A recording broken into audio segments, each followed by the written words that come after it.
Bonjour, je suis Marie-France. Bonjour, je suis Emmanuel. Nous sommes ravis de vous accueillir pour vous présenter notre stage « J'arrête d'avoir peur ». Stage qui s'appuie sur notre livre du même nom, livre qui a été publié au Japon, en Allemagne, en Grèce, en Roumanie et en Espagne.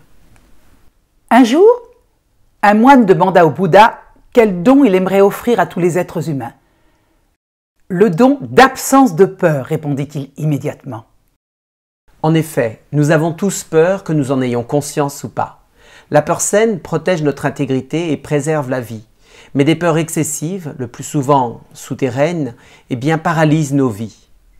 La peur est souvent source d'anxiété, de stress ou d'angoisse. Et bon nombre de personnes ignorent que c'est bien la peur qui se cache derrière certaines de leurs croyances ou derrière certains de leurs comportements. Par exemple, quand je n'imagine pas qu'autre chose est possible pour moi, j'ai peur. Quand je pense que je ne suis pas capable, j'ai peur. Quand je suis agressif dans une relation, j'ai peur.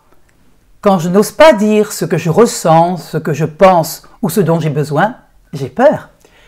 Nous allons donc vous faire explorer le pays des peurs, de façon à retrouver enfin la joie d'une expression personnelle, mais aussi professionnelle, plus respectueuse de vos élans de vie.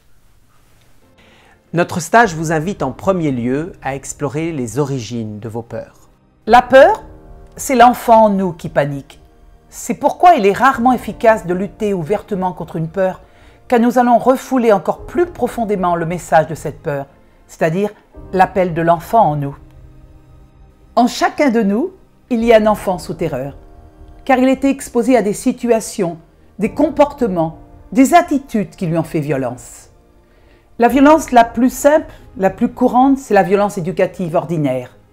Elle comprend tous les moyens utilisés par l'adulte pour contraindre l'enfant, obtenir son obéissance. Coups, menaces, punitions, chantage, jugement, dévalorisation, isolement, enfermement. Et cette violence laisse des traces en chacun de nous, en chaque adulte. En chacun, l'enfant sous terreur est aussi un enfant qui n'a pas toujours bien compris dans quel environnement il vivait, parce que cet environnement lui paraissait parfois trop chaotique. C'est un enfant qui aussi, parfois, n'a pas eu d'espace pour suffisamment s'exprimer et être entendu dans ses besoins, principalement ses besoins relationnels, comme le besoin de se dire, le besoin d'être entendu ou le besoin d'être valorisé. Enfant, nous avons parfois été objetisés, parentalisés, ou enfermés dans des rôles qui ne correspondaient pas à notre âge. Toutes les peurs d'adultes ne sont pas une conséquence directe de notre vécu enfantin, mais elles puisent toutes dans les racines de l'enfance. Parce que la peur est biographique. Cela signifie que la peur est un ensemble complexe à la fois de mécanismes biologiques, mais aussi de souvenirs. La peur s'insère toujours dans une situation, un scénario, une histoire.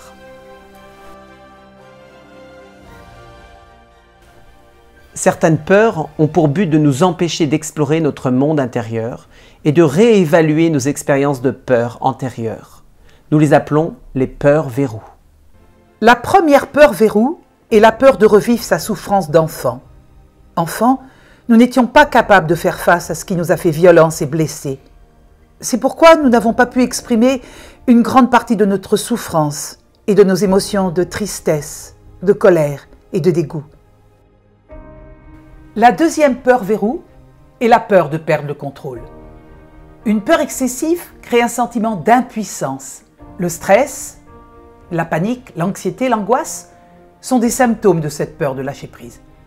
Pourtant, le lâcher prise est indispensable pour entrer en contact avec ses ressources profondes. La troisième peur verrou est la peur de dépasser ses limites. Une partie de notre psyché est programmée pour ne pas aller au-delà d'un certain niveau de joie et de bonheur.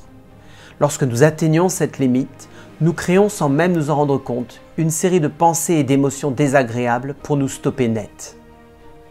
En fait, nous créons un état familier semblable à celui de certaines parties de notre enfance qui ont été plus difficiles ou plus douloureuses.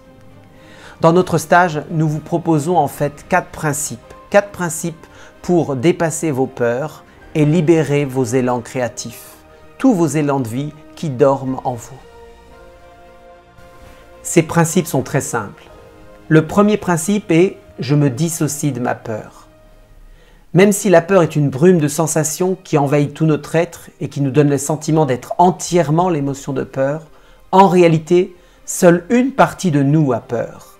Et s'il s'agit de l'enfant en nous, alors celui-ci espère que nous allions à sa rencontre pour l'entendre, écouter ce dont il a besoin.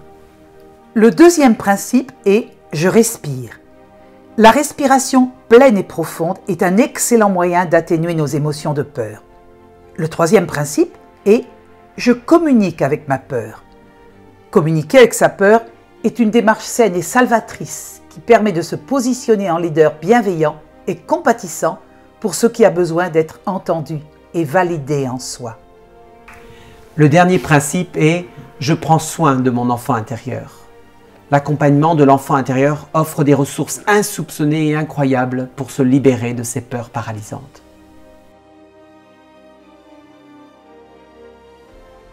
La méthode cœur d'enfant allie à la fois la profondeur et la légèreté. C'est un processus global de guérison, un processus corporel, émotionnel, énergétique, relationnel, psychologique et spirituel. Toute la méthode est pensée et articulée pour aller à la rencontre des différents enfants intérieurs qui vivent en soi, à la fois l'enfant blessé mais aussi l'enfant doué, à apprendre ainsi à créer un nouveau lien avec soi. Cette méthode permet aussi d'explorer nos paysages intérieurs pour aller débusquer toutes ces convictions figées et héritées de notre passé et les transformer en de nouvelles images de guérison et de transformation. Enfin, notre méthode permet aussi d'explorer les différents schémas relationnels qui sont en nous pour nous offrir une vie intérieure et une vie extérieure plus harmonieuse et plus vivante.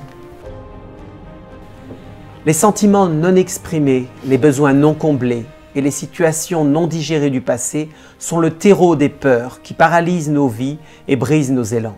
C'est pourquoi partir à l'aventure au pays des peurs est une incroyable opportunité de grandir, de s'épanouir en se découvrant soi-même.